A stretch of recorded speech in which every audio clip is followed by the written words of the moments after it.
of the journey, you're going to be getting their back end view. And we've got George in the front and Hank in the back. Wow. George is 12 years old. Hank in the back there is 15. And that's fine working years for a mule. Mules can easily live with modern veterinary practice and in good health to be past 30. So these guys are probably in their young adulthood, and we expect to be using them here on the canal for at least another 10 years. So they're in the prime of their life, really. Be seated, please. Yes, Shut off time. yes, it's time for our takeoff. So yes, we ask that you be seated for this. And you'll see exactly how easy it is to move this boat in just a moment, because Steve and Sue are going to push us away from the dock. So immediately 2 humans can manage to push this 48-ton boat. It's not that difficult.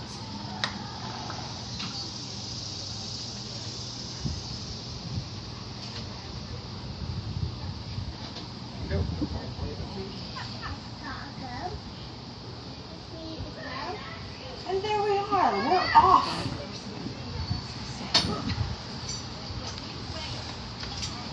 So yes, the mules are attached to our boat with a tow line. And that's attached to the back of Hank there. He's got a tow bar that's connected to his harness. And in about half a minute, that line is going to get taut.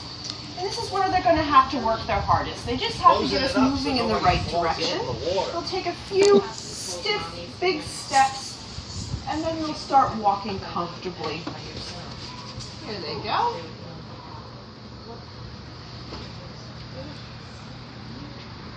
And we're going to be cruising along at a very sedate 2 miles per hour. It doesn't sound very fast, and it isn't very fast, but it is a pace that a mule can keep very comfortably pulling a heavy load. And they can do that for a very long time. And they had to, because when this canal was open, it was open for 18 hours a day, from 4 in the morning until 10 p.m. at night. And during that open period, the mules would have to be pulling the boat pretty much continuously. They'd have a few breaks when they got to lock, and probably some people have been described as stubborn as a mule. Yes, Steve back there certainly has. What's that? I already switched the rope.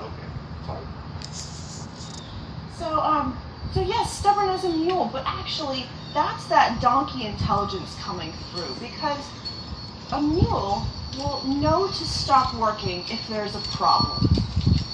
If it is injured in some way, if it has something wrong with one of its hooves, or if there's something dangerous in the environment, or it's just too darn hot, they're going to stop working.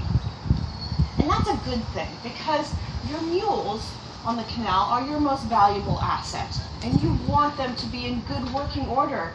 So you want to be able to, preserve their lives and preserve their working ability. So having an animal that's smart enough to know when there's something wrong and who isn't going to do any further damage to himself is a very important trait. A horse, it doesn't have that. A horse wants to please you, and it's not smart enough to know to stop. And you can continue to work a horse beyond its point of endurance, and it can actually die that way. You can overwork a horse to death. The other thing is about horses and their sort of lack of intelligence is that they're known on hot days to want to take swims.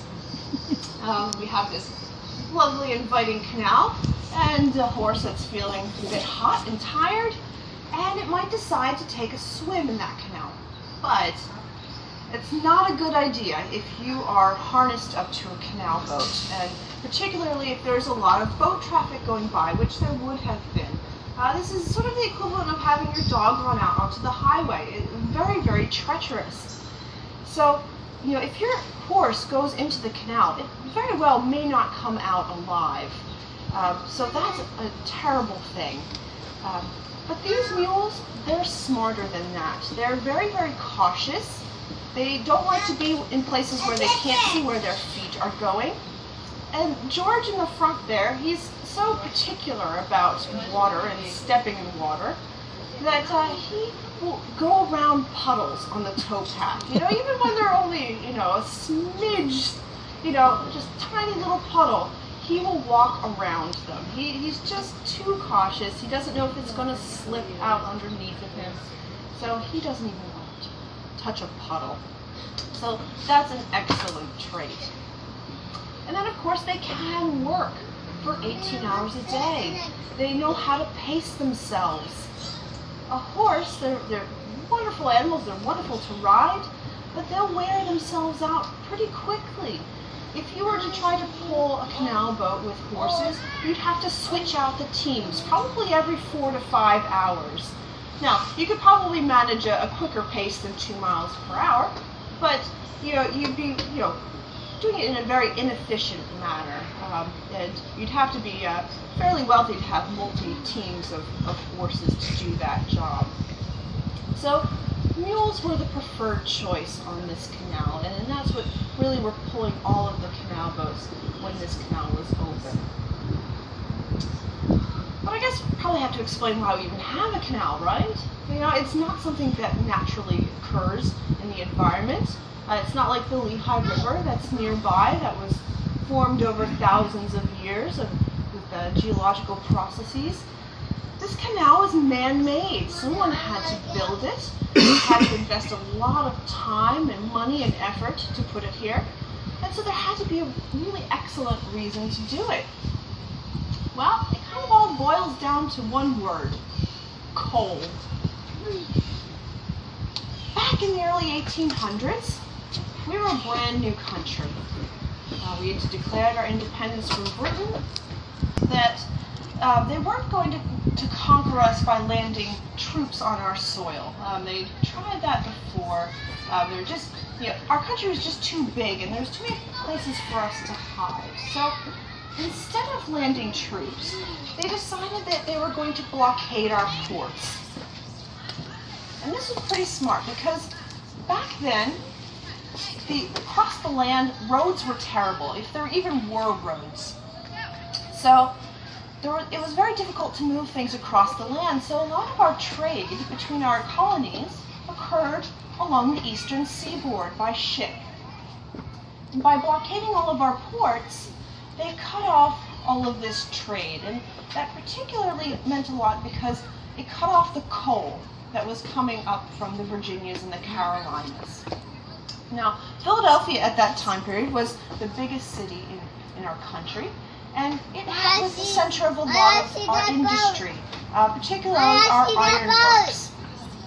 And ironworks are very greedy industries. They require a lot of fuel, and they weren't getting this coal that was coming up from the south.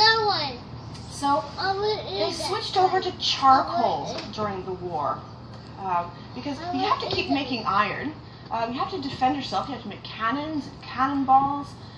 So iron was in high demand, and yet they couldn't fuel it with the coal. So they switched over to using charcoal, and it was not the most efficient way of doing it. It takes about an acre of hardwood trees to make enough charcoal to make just 1 ton of iron. And it's hard to imagine today because we're surrounded by trees. But they clear-cut all of the mature trees between here and Philadelphia. There really weren't a lot of trees left, and wood was a very precious commodity. We may not be the independent country that we are today, but fortunately, the British got distracted. There was a gentleman named Napoleon over in Europe at that time, and he was causing a bit of a fuss. So the British withdrew their navy and returned to Europe to deal with that problem instead. So we dodged them. They bought them, and they wanted to have a canal that would link the Mock Chunk area to Easton, because by this time there were other canals being built. The state of Pennsylvania had started work on the Delaware Canal, which connects Easton to Philadelphia. And so it was recognized that canals were the way to go because they are just perfect for moving these heavy loads. But they're also rather expensive to build, and Pennsylvania had nearly gone bankrupt over building the Delaware. It's sort of an artificial lake, a very slack water pool. It's a lot like our canal, actually. It's nice and flat. There isn't a lot of current, and it's deep enough to take a canal boat like ours. So they were able to save themselves from having to build about 10 miles of the 47-mile stretch. So they saved themselves a lot of time and effort doing that, just by using what they already had available to them, the Lehigh. And then all of our water comes from the Lehigh as well. And that dam helps to ensure that we always have enough water coming into the canal. It creates enough pressure behind it that we're able to feed the water into the canal through a feeder gate. It's a stone structure that we're going to be approaching. So you can kind of think of each 2.5-mile section of canal like its own gigantic bathtub. You've got to fill it with water, and you have a faucet, which is your feeder gate. And then back behind us, I can show us on our way back, we have our drain as well, where we can allow water in and out of the canal as we need to. And we do have to let the water in and out. During the winter time, you don't want freezing water in your canal, so you drain it out. So every winter, to this day, we drain the canal completely, so that it's nice and dry. And then in the springtime, we open the gates back up and fill it back up.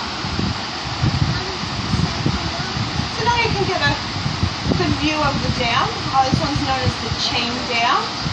It used to have a chain across the top there to prevent boats who had made some miscalculations from going over the edge. We don't have that chain anymore. This is actually a replacement dam. It's not the original one built in the 1820s. And you can also see the lock structure here. So this particular lock, it guarded the entrance to the Lehigh River because, as you can see, behind the dam, we're actually at the same level as the Lehigh. So they didn't have to raise or lower the boat in the lock, but they did have to sort of guard the entrance. There would have been a little bit of a pressure difference between the two. So this one was solely to guard the entrance to the lake.